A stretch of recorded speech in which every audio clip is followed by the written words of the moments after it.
It's been quite a weekend. Quite a weekend, my friend, hasn't it? Indeed. Yeah. I think we'll start off by unbiased sponsorship of our, explain to people who we're sponsored by. So we are sponsored by Energy Pods.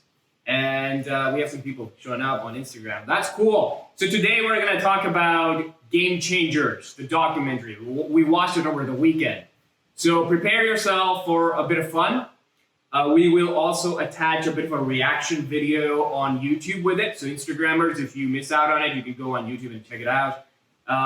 Same goes for Facebook. We will have an edited version added to it because we did a bit of a reaction video with it too. It was pretty fun. We had a beer with it too.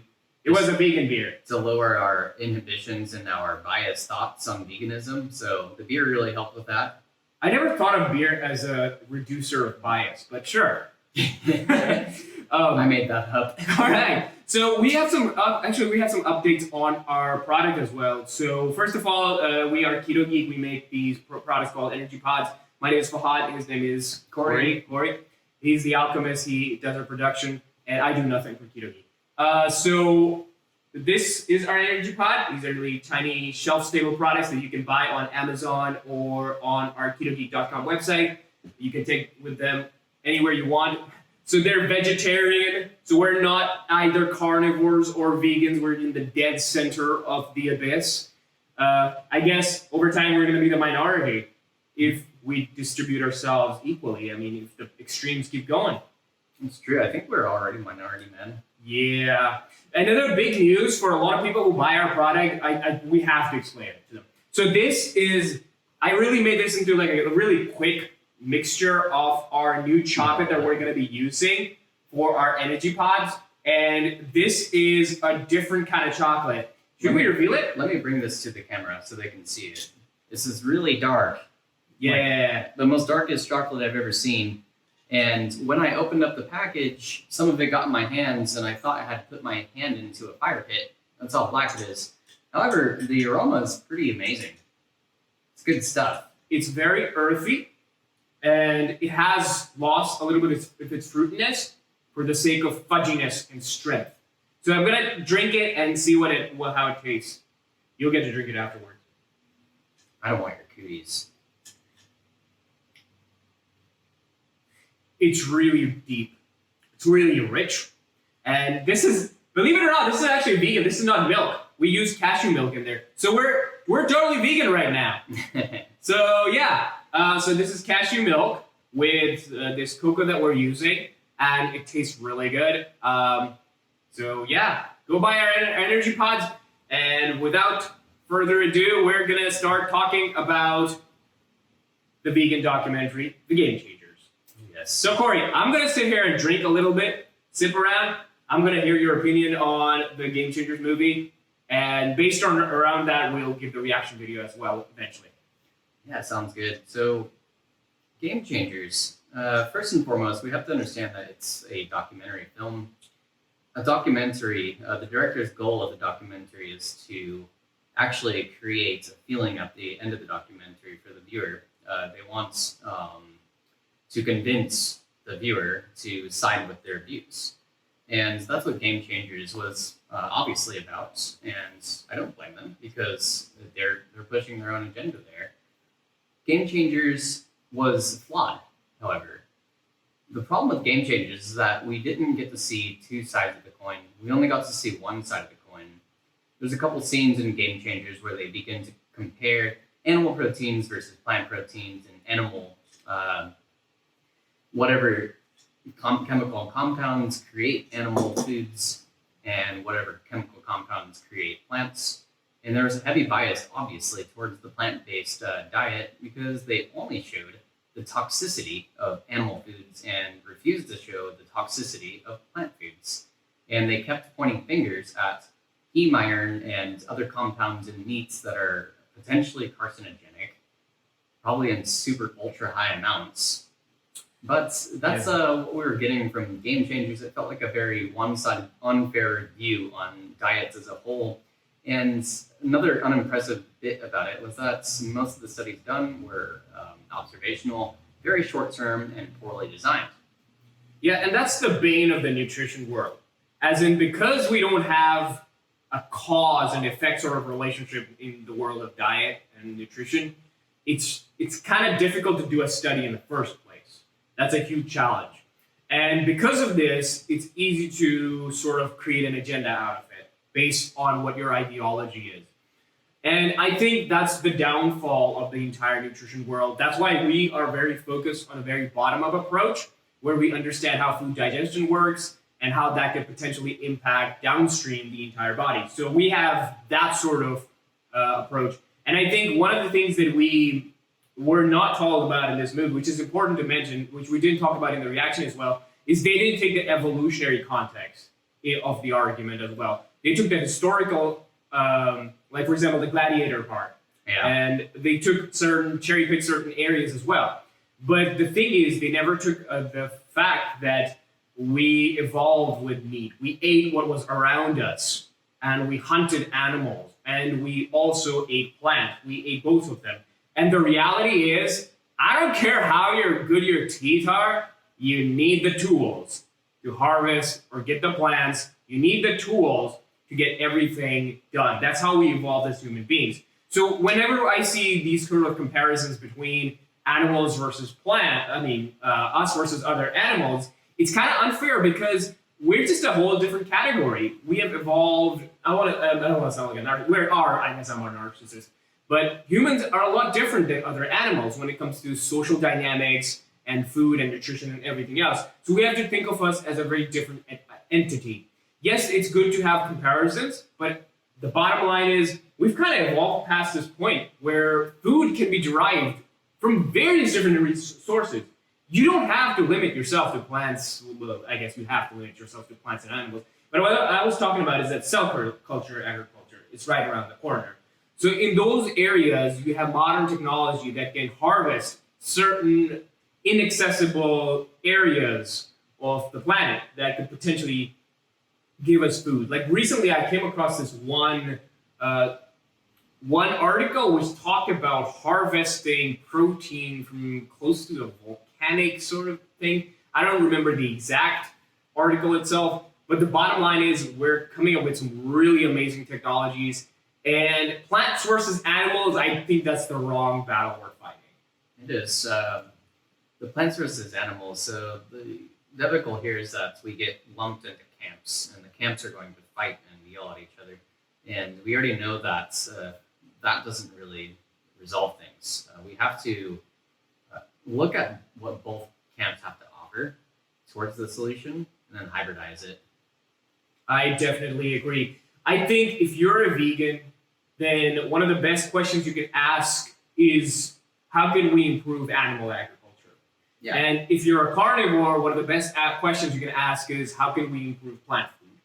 And both of you guys should be asking, how can we make food as a whole a better place? How can we make things more easier, convenient, and healthy, disregarding if you are a vegan or a carnivore or whoever you are, or a fruitarian?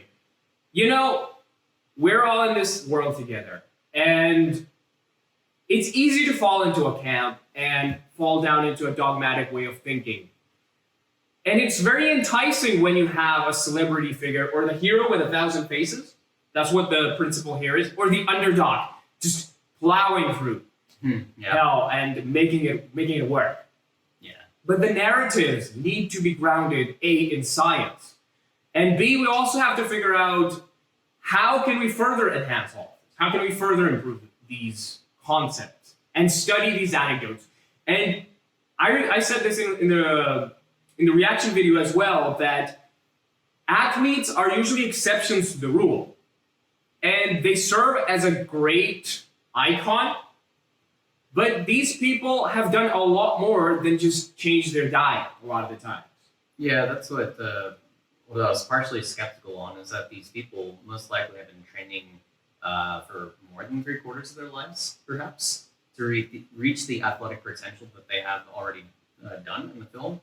And then they switch it up to a vegan diet and attribute their accomplishments to the vegan diet, which I found fishy.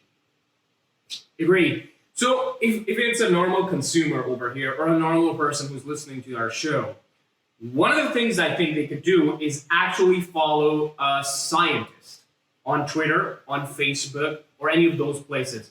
A scientist who is relatively unbiased towards all of this stuff. Like, we actually are biased. Like, I think we're both biased. Yeah. We're biased in the sense that we're part of a food company and we want to make processed foods healthy. So that's our bias right away. So what you could do is potentially follow someone who is relatively unbiased. I wouldn't say anybody's 100% unbiased. I doubt it. I'm skeptical. In fact, I would be skeptical of the person who says I'm 100% unbiased. There's no such thing as black, white, man. Yeah. So that's the thing. You have to follow an actual specialist on this matter and try to have a positive, sounds cliche, but try to have a positive outlook on things.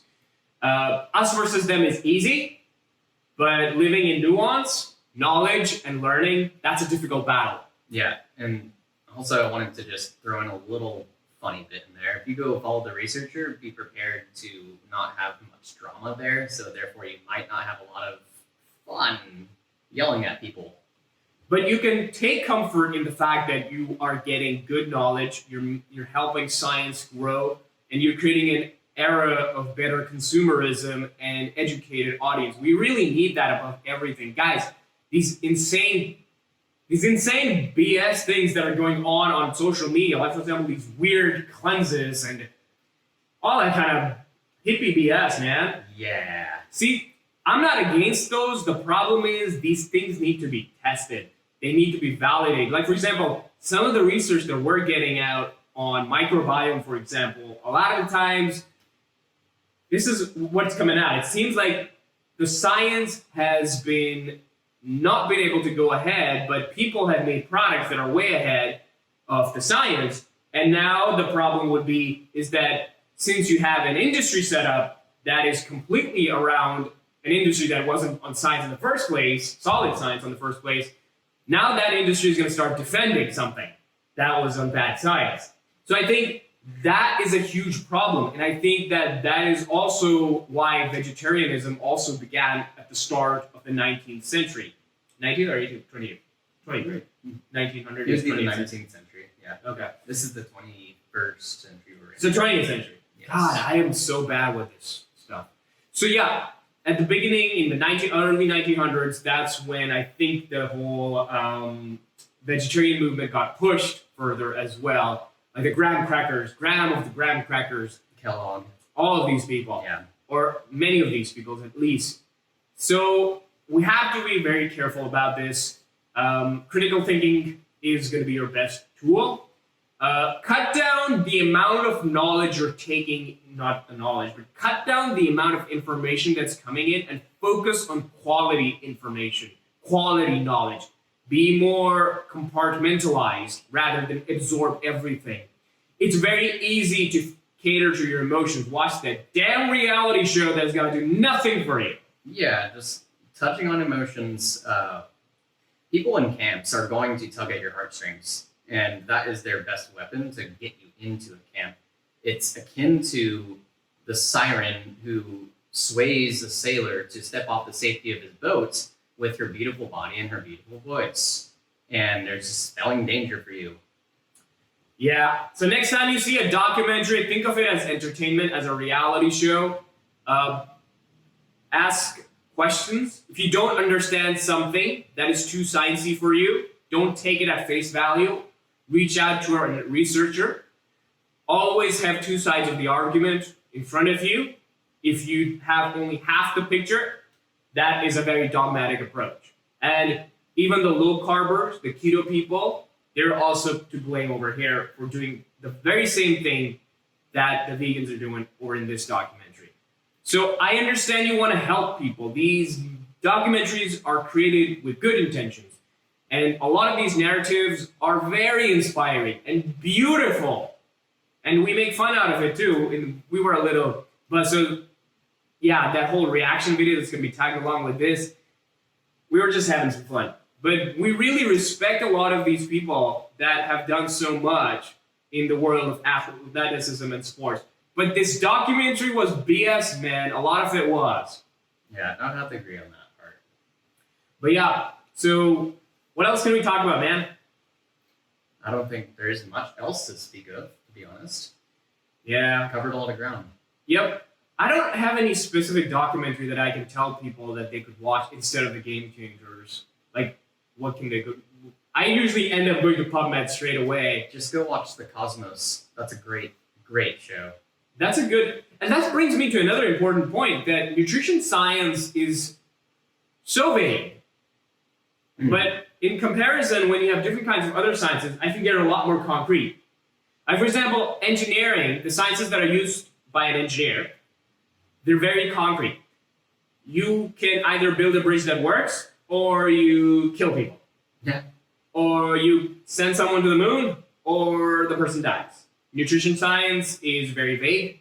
The consequences show up very late, if at all. Like recently, the most interesting one was a guy who didn't eat a vegetable. He's a centurion. He lived to be 100. And he's now still alive. And he's 100 years old. He served in the army. He lived a normal life. He worked at the post office. So that's really... He was allergic to chlorophyll, which is that's why plants are green. It's because it's their little power factory, basically. It absorbs all visible light and reflects green back at your eyeballs. And he was allergic to that stuff. Okay, so carnivores, omnivores, vegans, whatever camp you're following at. The thing is, a lot of you guys are going to be the minority. If you're healthy, you're a minority in this world. The big problem that we see over here as a food company is a lot bigger than this. So we're going to use this public space to take a stab at what the problem we think is in the entire world. And we need all of you together with us. If we are to make this world healthier, we have to take a better approach than just being dogmatic. We are in a very plant-based diet at the moment. And yes, we do eat meat. But the big problem we have here is foods that are just straight up nutrient dumps. That's what we think is the huge problem. We are seeing a lot of studies that show that certain processed foods can be obesogenic in nature. A lot of plants, when their structures are disrupted, they turn into nutrient dumps straight away. Yeah, and nutrient dumps here meaning the food is rapidly destroyed in your body and rapidly digested. Yeah. And then uptake. You get all the energy, but you get no satiety, no satiation. You're still hungry. Therefore, you're hungry. Therefore, you're going to eat more food later, leading to a positive energy balance at the end of the day. And this structural disruption in processing can impact any macronutrient composition. It can impact any kind of food that's out there, any whole food or any of those kind of things. I know this is a relatively novel concept for a lot of you people, but we've hammered on it in the past, and we're going to continue hammering it.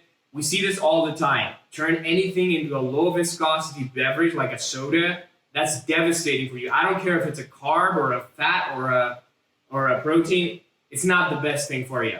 So you have to look at the bigger picture here. Many people in our country are sick and unhealthy. And if you see something, it's very tempting to say, oh, it worked for me, so we should project that upon others. But that's why we do science, guys and gals. That's why we have scientific objective papers. That's why we got the good guys working. It's very tempting to say, oh, it's the bad science. It's the bad companies. Science is just science, guys and gals. It just tells you what a thing is. Exactly. It's the researchers that could be potentially biased. Your newspapers are garbage when it comes to headlines. Your celebrities are promoting the worst products. They get paid off all the time. Your athletes are doing the very same thing with things that are within the vegan diet or the carnivore diet or whatever diet they're following. Like freaking Gatorade is a sugar bomb. Let's not deny that, all right? So these fall under the category of plant or animal-based, whatever your agenda is. But it's kind of like you're missing out on the entire picture. You're just cherry-picking something that it's easy to fall into. Like being dogmatic is just so easy. If you guys know about the cargo cult, if you know about the Jonestown massacre, these are things that are very dogmatic and based in no objective science. That's not the kind of people we want in this world. We want people who have the ability to think. And you should be skeptical. We need to pave a way for the future generation to be healthy. Let's not lead with fear. Let's lead with education. There are times when a food source or an animal food source or a plant-based food source has an issue. It can be either some sort of degradation happens to it, or some sort of a disease goes through, or there's something that can cause it to be totally cut off from being consumed. So if we keep food options consistently open, it just means better options for the rest of us across the globe. So let's lead through education.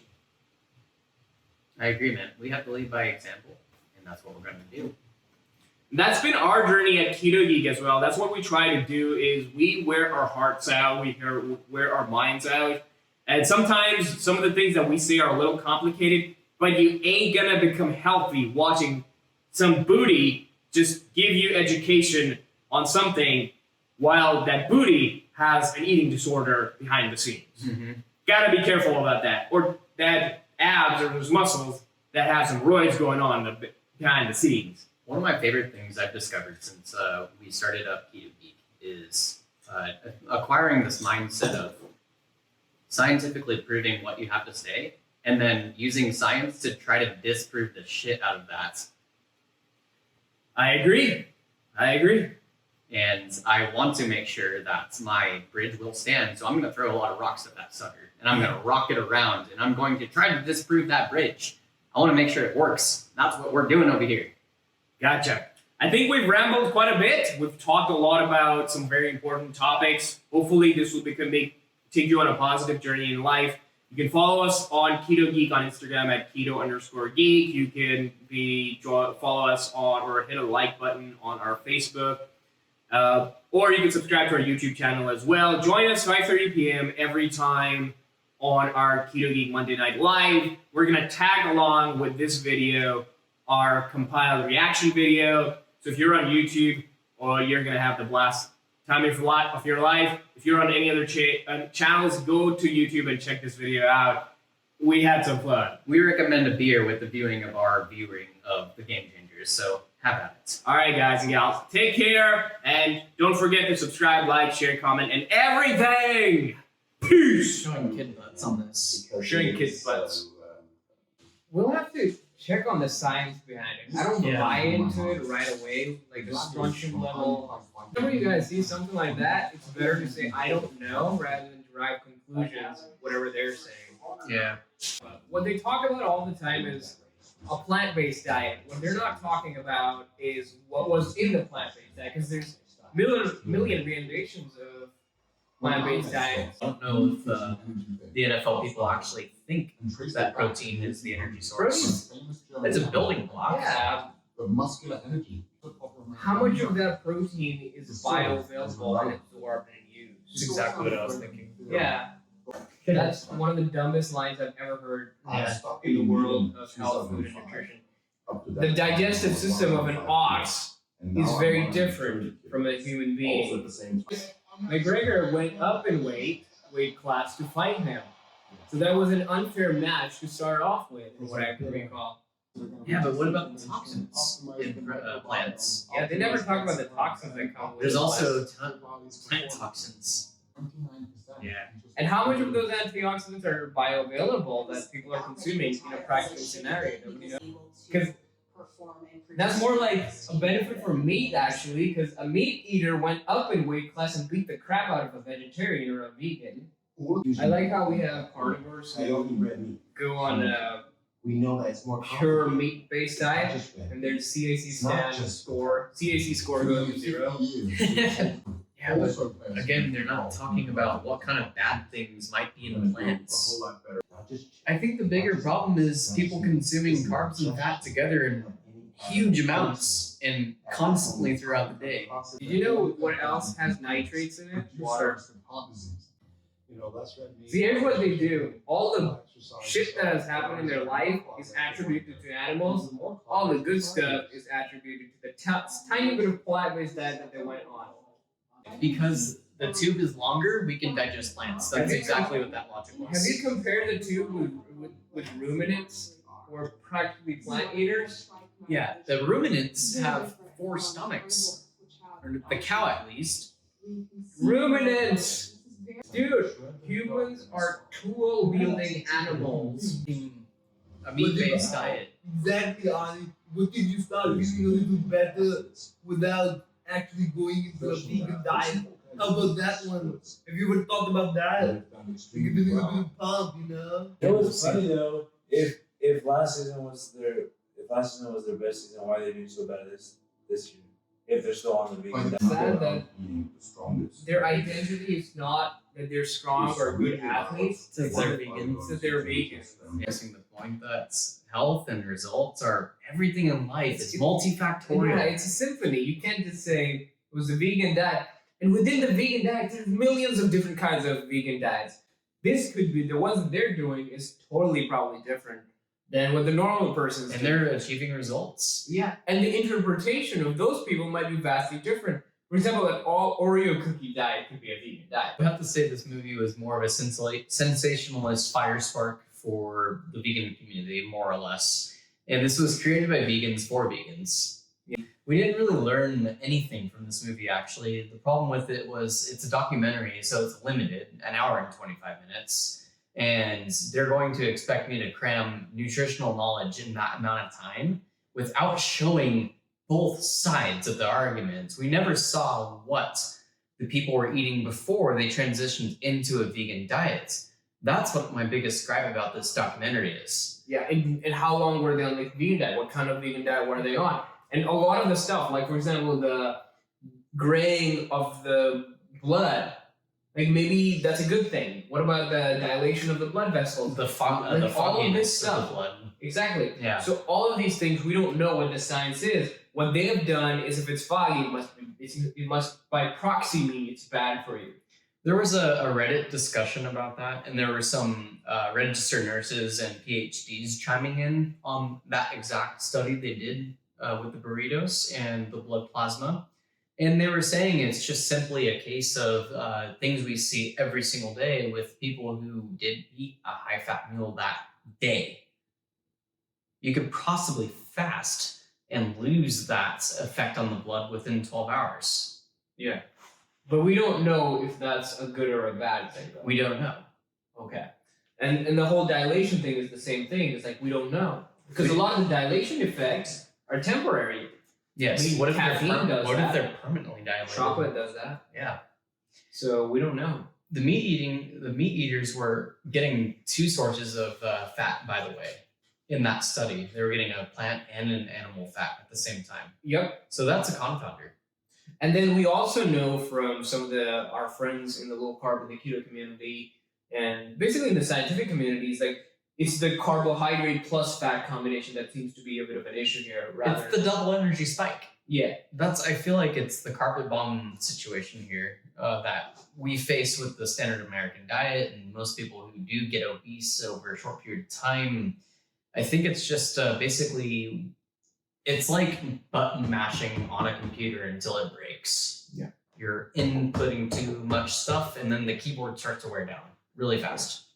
And an important point over here is that the practicality of these diets. Like these guys are athletes. What they're eating is not what a lot of people who are in the masses are going to be eating.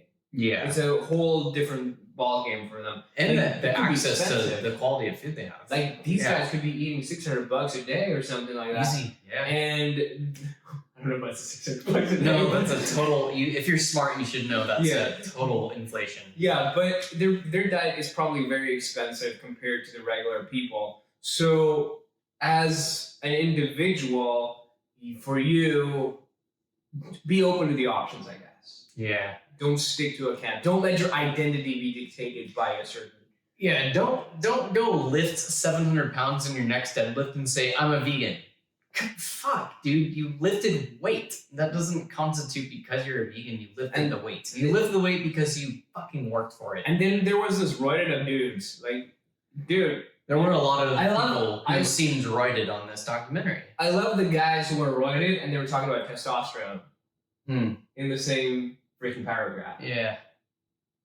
That was absurd.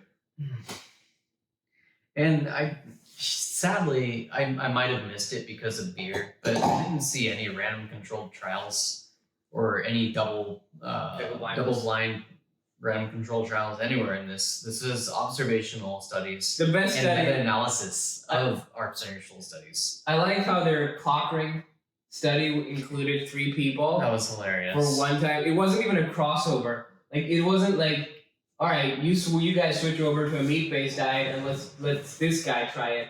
No, let's not even consider other person's physiology. Oh, not even increase the sample size.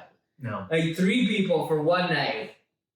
Dude, this is like the worst marketing scheme ever. It's just not And science. they didn't even have a control night. They didn't test for their normal diet. Yeah, what about the normal diet? So these are like these fidgety confounders that literally are just yelling, bad science, bad science, bad science. Seriously, like this is, I feel bad for the vegans because this is a horrible documentary. This is like, This is not helping you guys. puts another hole in your arguments. This makes your science look really shit. Yes. So if you guys want good science, whatever you guys heard from us, you gotta improve the science on this. We want you guys to succeed. For us, I think for us, we're in both boats. We like the vegan world, vegans. We like the carnivores. We think the diet should be based on localized resources and to the best of human abilities, even if we have to go mine our foods. What you just said there, diet based on localized resources, is exactly how the paleo people ate, by the way. Okay, They didn't ship food from China. Yeah. That's true. that's true. So find what works for you. Don't let yourself be dictated by dogma. A lot of athletes who are going to watch this video who don't have good scientific grounding but have good aspirations, they might be misguided by this. Listen to your coach, listen to the science that's out there, and trust your experience. Look at different aspects. Don't be trapped by dogma. That's the bottom line.